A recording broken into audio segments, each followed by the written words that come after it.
దినవృత్తాంతముల 2వ గ్రంథము 9వ అధ్యాయము 1వ వచనం నుంచి చదువుతున్నాం. షాబా దేశపు రాణి సొలొమోను గూర్చిన ప్రసిద్ధిని వినినప్పుడు గూఢమైన ప్రశ్నల చేత సొలొమోను శోధింపవలనని కోరి మిక్కిలి గొప్ప పరివారమును వెంట పెట్టుకుని గంధవర్గములను విస్తారము బంగారమును రత్నములను ఒంటెల మీద ఎక్కించుకుని యెరూషలేమునకు వచ్చెను. 3వ వచనము. షాబా దేశపు రాణి సొలొమోనుకు కలిగిన జ్ఞానమును, అతడు కట్టించిన నగరులను, అతడి బల్ల మీద భోజన పదార్థములను, అతని సేవకులు కూర్చుండుటను, అతని ఉపచారులు కనిపెట్టుట, వారి వస్త్రములను, అతనికి గిన్నెల నందించు వారిని వారి వస్త్రములను, యెహోవా మందిరమందు అతడు అర్పించు దహన బలులను చూచినప్పుడు ఆమె విస్మయం పొంది రాజుతో ఇట్లనెను. 8వ వచనం.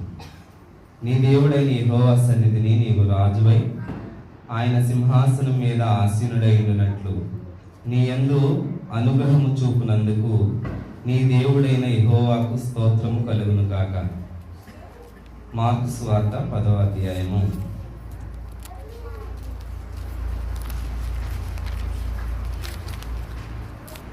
మార్కు సువార్త 10వ అధ్యాయము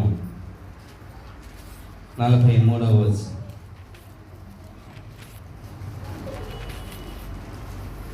మార్కు సువార్త 10వ అధ్యాయము 43వ వచనం. మీలో ఎవడైనను గొప్పవాడై ఉండగోరిన ఎడల వాడు మీకు పరిచారం చేయువాడై ఉండవలెను.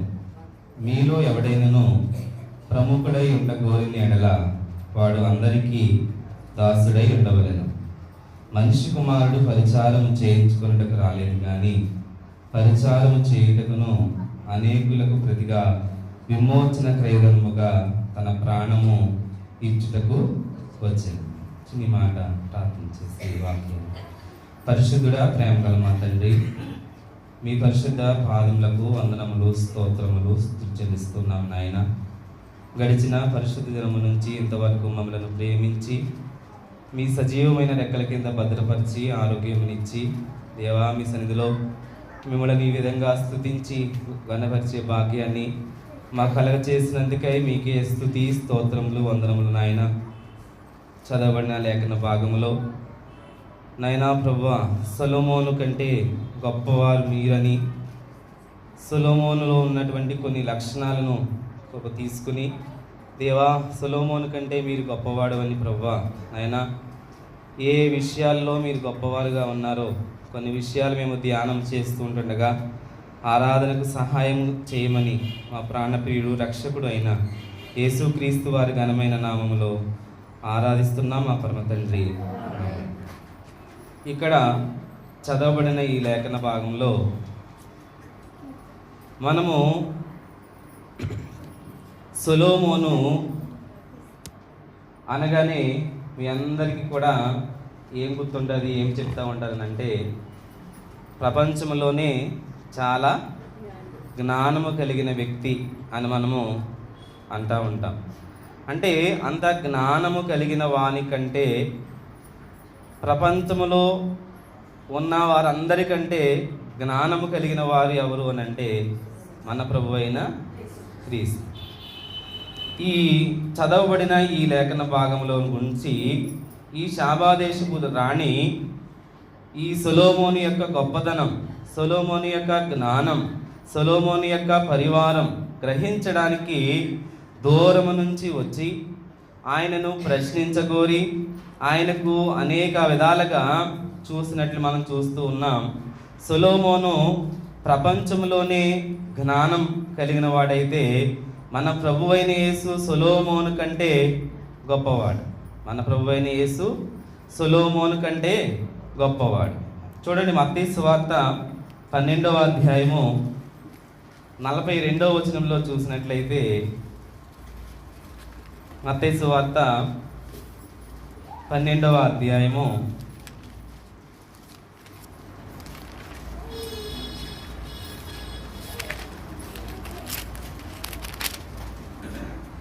12వ అధ్యాయము 42వ వచనంలో చూసినట్లయితే,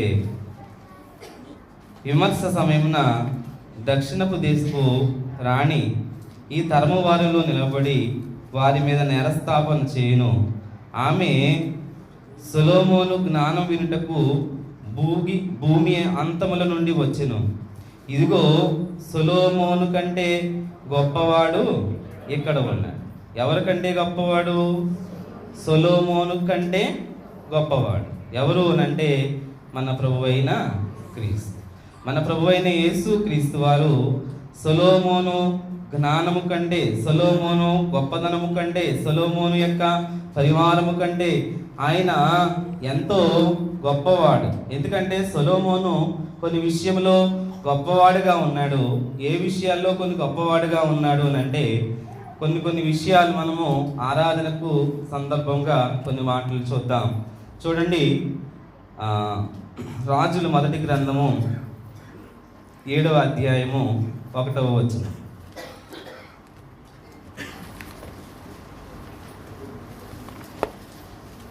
ఒక 10 నిమిషాల్లోనే ముగిందాం, చాలా తక్కువగా.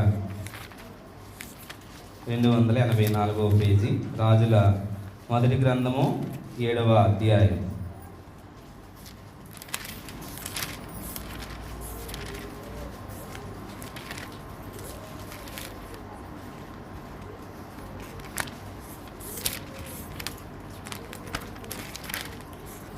రాజుల మొదటి గ్రంథము 7వ అధ్యాయము 1 నుంచి చూసినట్లయితే, ఇక్కడ సొలొమోను 13 సంవత్సరములు తన నగరంను కట్టించుండి దానిని ముగించాడు. సొలొమోను తన నగరం ఎన్ని సంవత్సరములు కట్టించాడంట?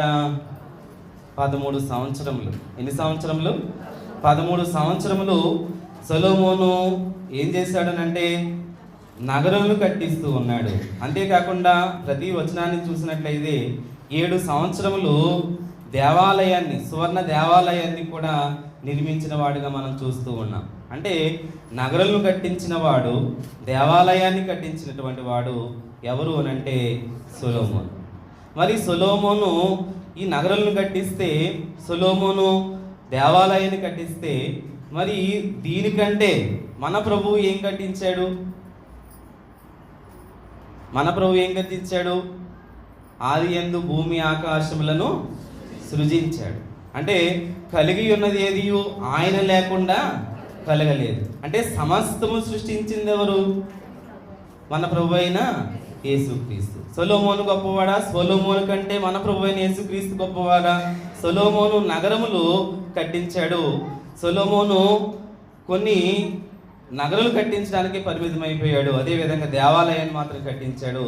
అది మన ప్రభు అయిన యేసుక్రీస్తు వారైతే ఈ సృష్టి అంతటినీ కూడా ఆయనే కలగచేశాడు. కలిగి ఉన్నది ఏది ఆయన లేకుండా కలగలేదు. సమస్తము కూడా ఆయనే కలగచేసి ఉండగా ఆయనకు కనీసము సత్రంలో కూడా స్థలము లేదు. సత్రంలో కూడా ఆయనకి ఏం లేదంట? స్థలం లేదు. ఆకాశ పక్షులకు గూళ్ళు ఉన్నాయి, కానీ మన ప్రభువైన యేసుక్రీస్తు వారు తలదాచుకోవడానికి కొంచెము కూడా స్థలము లేదు. అంత గొప్పవాడైన ప్రభువు, సొలొమోను కంటే గొప్పవాడైనటువంటి ప్రభువు, ఆయన సమస్తము ఈ భూమిలో ఉన్న సమస్తమును, ఆకాశమును, భూమిని, నక్షత్రములను, సముద్రములో సమస్తమును కలగజేసిన ప్రభువు అన్నీ కూడా మానవునిగా మనకు అనుగ్రహించాడు. అయితే ఆయన నీ కోసము ఆ ఉన్నత సింహాసనాన్ని విడిచి ఈ భూమి మీదకి వచ్చినప్పుడు ఆయనకి సత్రంలో కూడా ఏం లేదంటే స్థలము లేదు. ఆరాధనకు సమీపిస్తున్న మనము ఆయన ఎంత స్థితిలో దేవుడు మనల్ని తగ్గించుకున్నాడంటే, సత్రంలో కూడా స్థలం లేనప్పుడు, సత్రంలో అంటే ఆ రోజు ఆయన పుట్టినప్పుడు సత్రంలో కూడా ఏం లేదంటే ఆయనకు స్థలం లేదు. అలాంటి పరిస్థితిలో దేవుడు నీ కోసము, నా కోసము మహిమ సింహాసనాన్ని విడిచిపెట్టి ఆయన ఈ భూలోకానికి వచ్చాడు. ఈ భూలోకానికి వచ్చి ఆయన ఏం చేశాడనంటే మనకి పరలోకంలో స్థలాన్ని స్థితిపరుస్తానికి కూడా ఆయన వెళ్ళాడు. అదేవిధంగా మనము ఆలోచన చేసినట్లయితే ఈ భూ సంబంధమైన నిర్మాణాల కంటే మన ప్రభువు మనకు చేసిన నిర్మాణాలు చాలా గొప్పవి. అలాంటి గొప్పవైనటువంటి ప్రభువుని మనము ఏం చేయాలంటే ఆరాధన చేయవలసిన వారముగా ఉన్నాం. అంతేవిధంగా చూసినట్లయితే సొలొమోను యొక్క సింహాసనము గొప్పదిగా మనం చూస్తాం. సొలొమోను యొక్క సింహాసనము గొప్పది. చూడండి, రాజుల మొదటి గ్రంథము 10వ అధ్యాయము, రాజుల మొదటి గ్రంథము 10వ అధ్యాయము 18, 19 వచనాల్లో చూసినట్లయితే, రాజుల మొదటి గ్రంథము 10వ అధ్యాయము 18, 19 వచనాల్లో చూసినట్లయితే,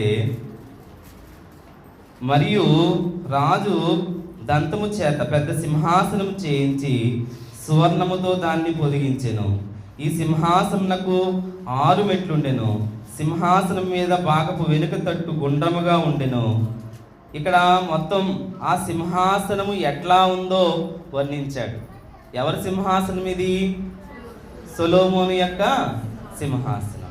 ఇది సొలొమోను సింహాసనం అయితే మన ప్రభు యొక్క సింహాసనం ఎక్కడ ఉంటుంది? ఆయన అత్యున్నతమైన సింహాసనం మీద ఆసీనుడైనటువంటి వాడు. ఆయన అత్యున్నతమైన సింహాసనం మీద ఆసీనుడైన మనకి యెషయా గ్రంథము 6వ అధ్యాయంలో 1లో మనం చూస్తే ఆయన అత్యున్నతమైన సింహాసనం మీద ఆసీనుడైనట్టు ఉన్నట్టుగా మనం చూస్తాం. అంతేకాదు, ఆయన చెప్తున్నాడు, ఆకాశము నా సింహాసనము, భూమి నా పాదపీఠము. అలాంటి ఆ సింహాసనాన్ని దేవుడు ఏం చేశాడంటే నీ కోసము నా కోసము విడిచిపెట్టాడు. ఆ సింహాసనాన్ని విడిచి ఆయన సిలువకు దిగి వచ్చాడు. సిలువలో ఆయన నీ కోసం వేలాడాడు. తలపై ముండ్ల కిరీటం పెట్టారు, చేతుల్లో కాళ్ళలో మేకులు దించారు, దేహమంతా గాయాలైనాయి. అది ఎందుకోసం అంటే నీకు మహిమ సింహాసనం, ఆయన మహిమ సింహాసనాన్ని విడిచి ఈ భూలోకానికి నీ కొరకు వచ్చి ఆయన ఏం చేశాడనంటే ఎంతో తగ్గించుకున్నాడు అనమాట. ఆయన సొలొమోను యొక్క సింహాసనము కంటే మన ప్రభు అయిన యేసుక్రీస్తు యొక్క సింహాసనము గొప్పది. ఆయన సింహాసనాన్ని విడిచాడు. విడిచి ఎక్కడికి వచ్చాడు అంటే సిలువకు వచ్చాడు. ఆయన దేనికి వచ్చాడు అంటే సిలువకు వచ్చి సిలువపై దిగి వచ్చాడు. సిలువలో నీ కోసం వేలాడాడు. అంతేకాకుండా ఆయన తలలో ముండ్ల కిరీటం పెట్టారు, చేతుల్లో గాయాలు చేయబడ్డాయి, తన శరీరం అంతా కూడా నలగబడినట్లుగా మనం చూస్తూ ఉన్నాం. ఆయన నీ కొరకు మహిమ సింహాసనాన్ని విడిచి ఈ భూలోకానికి నీ కొరకు ఆయన నీకు సింహాసనాన్ని ఇవ్వడానికి ఆయన వచ్చి ఉన్నాడు అనమాట. అంటే ఈ శారీరకంగా కానీ మనం చూసినట్లయితే ఒక రాజు యొక్క కట్టడాలు చూసినట్లయితే, రాజు యొక్క సింహాసనం చూసినట్లయితే ఆ సొలొమోను యొక్క నగరుల కంటే మన ప్రభువు మన కోసం ఏర్పాటు చేసిన నగరు చాలా గొప్పది. మన సొలొమోను యొక్క సింహాసనము కంటే ప్రభువు మనకు ఏర్పాటు చేసిన సింహాసనం అనేది చాలా గొప్పది.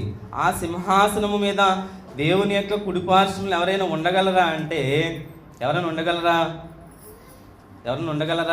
అంటే అది దేవునికి కూడా చెప్పాడు. కాబట్టి ఏం చెప్తున్నాడంటే ఇక్కడ ఆయన నీ కోసము తన మహిమ సింహాసనాన్ని విడిచి ఈ భూమి మీదకి వచ్చాడనమాట. కాబట్టి సొలొమోను సింహాసనము కంటే మన ప్రభు అయిన యేసుక్రీస్తు వారి యొక్క సింహాసనము గొప్పదిగా మనం చూస్తూ ఉన్నాం. అది రెండవ మాట. మొట్టమొదటి మనం చూసినట్లయితే ఆయన కట్టించిన నగరుల కంటే మన ప్రభు కట్టించిన నగరులు అనేవి గొప్పవి. అదేవిధంగా సొలొమోను యొక్క సింహాసనము కంటే మన ప్రభువు సింహాసనం అనేది ఆయన గొప్పది. మన హెబ్రీ పత్రికలో చూసినట్లయితే పరలోకమందు మహామహుని యొక్క సింహాసనం మీద ఆయన ఏమై ఉన్నాడంటే ఆసీనుడై ఉన్నాడు. అంటే మన ప్రభువు మనకి కోసము ఆ సింహాసనాన్ని విడిచిపెట్టాడు. అలాంటి సింహాసనాన్ని విడిచిపెడితే ఆరాధనకు సమీపిస్తున్నప్పుడు, ఆరాధనలో మనం పాలు పంపులు పొందేటప్పుడు, ఆయన శిలువ మరణాన్ని, ఆయన శ్రమలను జ్ఞాపకం చేసుకునేటప్పుడు, ప్రభువా మీరు నా కోసము ఆ మహిమ సింహాసనాన్ని విడిచి నా కోసం ఈ భూలోకానికి వచ్చి ఇన్ని పాటలు పొందావా ప్రభువా అని నువ్వు సొలొమోను కంటే గొప్పవాడు నాయన అని మనము ఆయన్ని ఏం చేయాలి అంటే ఆరాధన చేయాలి. ఇక్కడ చూసినట్లయితే దినవృత్తాంతములు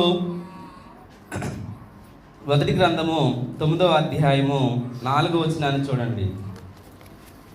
4వ వచనంలో చూసినట్లయితే, అతని బల్ల మీద భోజన పదార్థములను అతని సేవకులు కూర్చుండుటయు, అతని ఉపచారకులు కనిపెట్టుటయు, వారి వస్త్రములను అతనికి గిన్నెలు అందించు వారి వస్త్రములను యెహోవా మందిరమందు అతడు అర్పించు దహన బలులను చూసినప్పుడు, అవన్నీ చూసినప్పుడు ఆ శాబాదేశపు రాణి ఏం చేసింది అంటే విస్మయము పొందింది.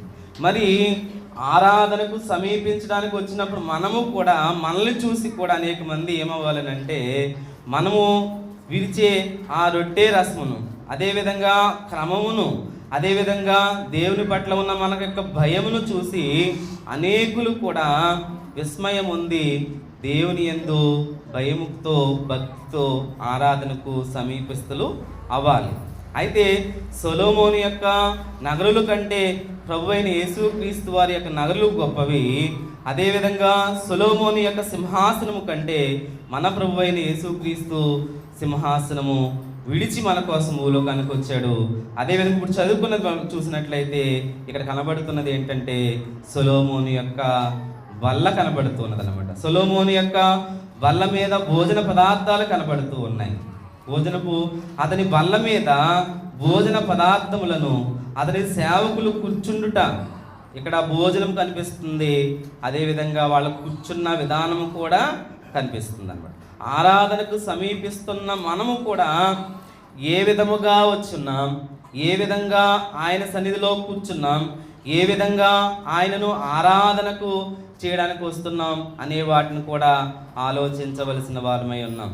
ఇక్కడ పరిశుద్ధ గ్రంథంలో ఎంతోమంది మనకి స్త్రీలు కానీ పురుషులు కానీ చూసినట్లయితే ఎంతో మర్యాదతో దేవుణ్ణి ఆరాధించినట్లుగా చూస్తాం. యాకోబు ఆరాధన చూస్తే యాకోబు చాలా ఉదయాన్నే చాలా పెందలకడనే లేచి ఏం చేశాడంటే ఆరాధన చేసినట్లు చూస్తూ ఉన్నాం. అబ్రహాము కూడా పెందలకడనే లేచి దేవునికి ఆరాధన చేసినట్లు చూస్తాం. అంతేకాకుండా మరియా ఆరాధనలో కూడా చూస్తే మరియా కూడా దేవునికి ఆరాధన చేయడానికి ఎంతో విలువైనటువంటి అత్తరంతా కూడా ఆయన పాదముల మీదే పోసింది.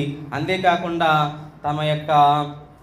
తన ఎంట్రికలను తీసుకుని ఆ పాదములన్నీ కూడా తుడిచిందనమాట. అంటే ఆరాధనని ఘనముగా ఎంచుకుంది ఎవరు అంటే మరియా. ఘనము అంటే స్త్రీకి వెంట్రుకలు అనేవంట ఘనముగా ఎంచుకుంటారనమాట. అంటే కొరింథీ పత్రికలో చూసినట్లయితే వెంట్రికలు ఘనముగా ఉంటుందనంట. అలాంటి వెంట్రికలతో మరి ఏం చేసిందనంటే ఆయన పాదములను తుడిచిందంట. మరి అంటే దేవునికి ఆరాధన చేయడానికి నేను ఏ విధంగా అయినా మొత్తం నా సమస్తము కూడా ఆయన ఎదుటి నేను ఎంచుతానని చెప్పి మరియా చక్కగా ఆరాధన చేసిందనమాట. అయితే దేవుని మందిరానికి వచ్చినప్పుడు మనము కూడా ఆరాధనలో ఏ విధంగా ఉండి ఆయన్ని ఆరాధిస్తూ ఉన్నాం, ఏ విధంగా కూర్చుని ఆరాధిస్తున్నాం, ఏ విధమైన హృదయముతో ఆరాధిస్తూ ఉన్నాం. ఆయన ఆరాధిస్తున్నప్పుడు మనము ఏ విధమైన ఆరాధన మనకుంది.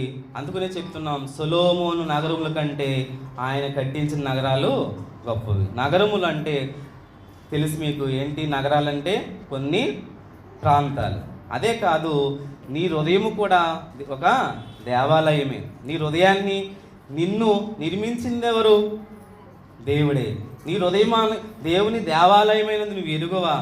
నీవు నీ హృదయంతో ఏ తప్పు చేసినా అది దేవునికి పాపం చేసినట్లే కనుక నీ హృదయం అనే దేవాలయంలో కూడా దేవునితో నువ్వు ఆరాధించాలి అని అంటే నీ నగరులు కూడా ఎలా ఉండాలంటే పరిశుభ్రంగా ఉండి పవిత్రతగా ఉండి నువ్వేం చేయాలంటే నీ నగరులు సొలొమోను నగరుల కంటే నీ నగరులు అంటే ఒకరినొకరిగా మనమే విమర్శ చేసుకుంటూ మన నగరులు మన యొక్క హృదయాలు ఏ విధంగా ఉన్నాయి, శుద్ధ హృదయముతో మనస్సాక్షి కల్మషము తోచకుండా ఉండునట్లుగా మనము ఏం చేయాలంటే పవిత్ర హృదయంతో ఆయనను ఆరాధన చేయడానికి రావాల్సిన వారమై ఉన్నాం. ఏ విధంగా వచ్చి వెళ్ళిపోతున్నాం అట్లా కాకుండా వచ్చిన మనము పెందల కడనే వాళ్ళు వచ్చి పాత నిబంధనలో ఎంతమందిని చూస్తాం, కొంతమందిని చూస్తాం కనుక పెందల కడనే దేవుని మందిరానికి వచ్చి ఆరాధన చేస్తూ ఉన్నప్పుడు దేవాని నగరులు ఎంతో గొప్పవి ప్రభు, నా యొక్క హృదయము ఎట్లా ఉన్నది అని మనమే విమర్శ చేసుకుని, అదేవిధంగా సొలొమోను జ్ఞానము కంటే నా జ్ఞానం ఏమాటిది ప్రభువా, నువ్వు ఇచ్చిన జ్ఞానమే అన్నట్లుగా ప్రభువుని ఆరాధన చేస్తూ, అదేవిధంగా సొలొమోను సింహాసనము కంటే మన ప్రభు సింహాసనం అనేది చాలా గొప్పది. అలాంటి గొప్ప సింహాసనాన్ని విడిచిపెట్టాడమ్మా. ఎందుకోసమనంటే ఆ సిలువపై ఆయన నీకోసము ఆయన సిలువపై ఎక్కించారు, మొండ్ల కిరీటము పెట్టారు, 2 చేతుల్లో గాయములు అయిపోయింది, శరీరం అంతా రక్తసిద్ధమైపోయింది. ఆ దేహంతో చూసినట్లు నాగటి వాళ్ళు చల్లినట్టు మొత్తం ఆయన శరీరం అంతా కూడా నలిగిపోయింది. అయితే అత్యున్నతమైన సింహాసనం మీద ఆసీనుడైనటువంటి ప్రభువు కానీ నీకోసం అంత రిక్తుడిగా వస్తే నీవేం చేస్తున్నావు అంటే ఎంతో నిర్లక్ష్యంగా చాలా లేటుగా వస్తూ ఉన్నాం. అది చూస్తే దేవుడికి ఇష్టమవుతుందా అంటే అవదు.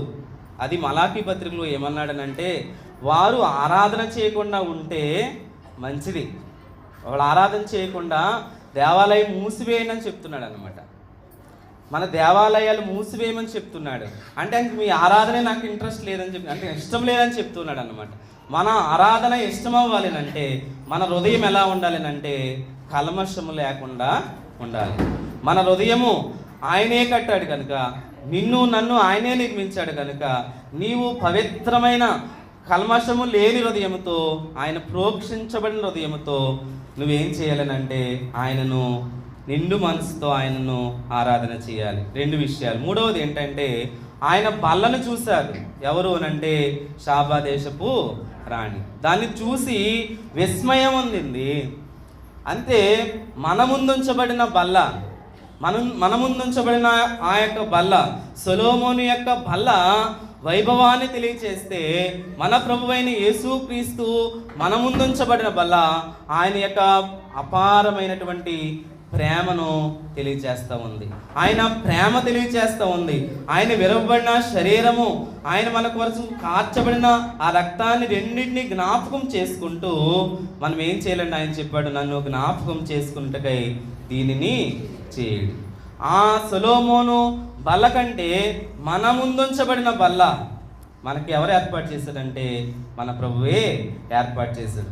ఆయన నన్ను జ్ఞాపకము చేసుకుంటకు దీనిని చేయుడే అని చెప్పి ఉన్నాడు కనుక, ఆయనను జ్ఞాపకము చేసుకుంటూ ఆ బల్లలో పాత్రలో మనం ఏం చేయాలంటే పాలు పంపులు పొందాలి. పాత్రలో ఆయనను జ్ఞాపకం చేసుకుంటూ, అంటే చాలామంది జ్ఞాపకం కాకుండా ఏం చేస్తున్నారనంటే రొట్టె కోసం అలా చూస్తూ ఉంటారు కొంతమంది. అంటే వస్తున్నప్పుడు తెలుస్తుంది ఆయన యొక్క సిలువ మరణాన్ని అంతటినీ కూడా ఇంటి దగ్గరే సిద్ధపడిపోయి వచ్చేసిన తర్వాత ఆ సిలువను ఆయన పడిన మొత్తం అన్ని శ్రమలను జ్ఞాపకం చేసుకుంటూ ఉంటే కొంతమంది ఏసీలో ఉండి నిద్ర వచ్చే వాళ్ళు కూడా ఉన్నారు. మరి అయితే ఆయన నీ కోసం మహిమ సింహాసనాన్ని విడిచిపెడితే, ఆయన నీకు నగరులుగా నిన్ను కట్టిస్తే, ఆయన నీ హృదయాన్ని ఒక దేవాలయంగా ఇస్తే నీవు ఏ విధంగా ఆరాధన చేస్తున్నాము అనేది కూడా పరిశీలన చేసుకుని ఆరాధనలో పాలు పంపులు పొందవలసిన వారమై ఉన్నాం. ఇక్కడ సొలొమోను గొప్పవాడు. సొలొమోను నగరుల కంటే దేవుడు మనకు నిర్మించిన నగరాలు గొప్పవి.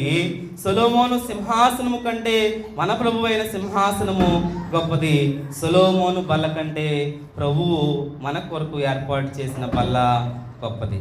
కనుక ఆయన ఆరాధనకు సమీపిస్తున్న మనము ఆయన సొలొమోను కంటే గొప్పవాడు. అలాంటి గొప్పవాడై ఉండి ఆయన దాసునిగా వచ్చి ఏం చేశాడంటే నీకోసము రిక్తునిగా తన ప్రాణాన్ని అంతటినీ కూడా అప్పగించాడు. చదివాం కదా మార్కు సువార్తలో, పరిచారం చేయించుకుంటూ ఆయన రాలేదు కానీ ఆయనే నీకోసము క్రయధనముగా, విమోచన క్రయధనముగా నీకోసం ఆయన ఏం చేశాడంటే వచ్చి ఉన్నాడు. కనుక ఆయన సొలొమోను కంటే గొప్పవాడు. ఆయన సొలొమోను నగరముల కంటే మన ప్రభువు మన కోసం మనం ఏర్పాటు చేసిన నగరాలు గొప్పవి, సొలొమోను యొక్క సింహాసనం కంటే ప్రభువు సింహాసనాన్ని విడిచిపెట్టి నీ కోసము నా కోసము వచ్చి ఉన్నాడు. సొలొమోను బల్ల చూస్తే వాళ్ళు విస్మయం పొందారు. ఈరోజు మనము ఆయన బల్లను సేవిస్తుంటుండగా ఎవరైనా విస్మయం ఉండేవారుగా ఉన్నారా? లేకపోతే మనము కూడా అలాగే ఆలస్యంగా వచ్చి ఆరాధన చేద్దాం అనుకుంటున్నారా? ప్రతి దాన్ని కూడా విమర్శ దినమున దేవుడు మనల్ని ఎక్కడుతాడు కనుక ప్రతి దానిని కూడా మనం ఆలోచించుకుంటూ ఆయన శిలువ మరణాన్ని జ్ఞాపకం చేసుకుంటూ ప్రభువా నువ్వు సొలొమోను కంటే గొప్పవాడివి. మనం పాడుతూ ఉంటాం కదా, సొలొమోను కంటే శ్రేష్ఠుడు అని. కానీ సొలొమోను కంటే ఆయన గొప్పవాడు. ఆయన నగరులు గొప్పవి, ఆయన నిర్మాణాలు గొప్పవి, ఆయన సింహాసనము గొప్పది, ఆయన బల్ల గొప్పది. అలాంటి వాటన్నిటినీ కూడా జ్ఞాపకం చేసుకుంటూ నిండు మనసుతో నిండు హృదయంతో ఆయన ఆరాధిద్దాం. దేవుడి వాక్యం దీవించును గాక.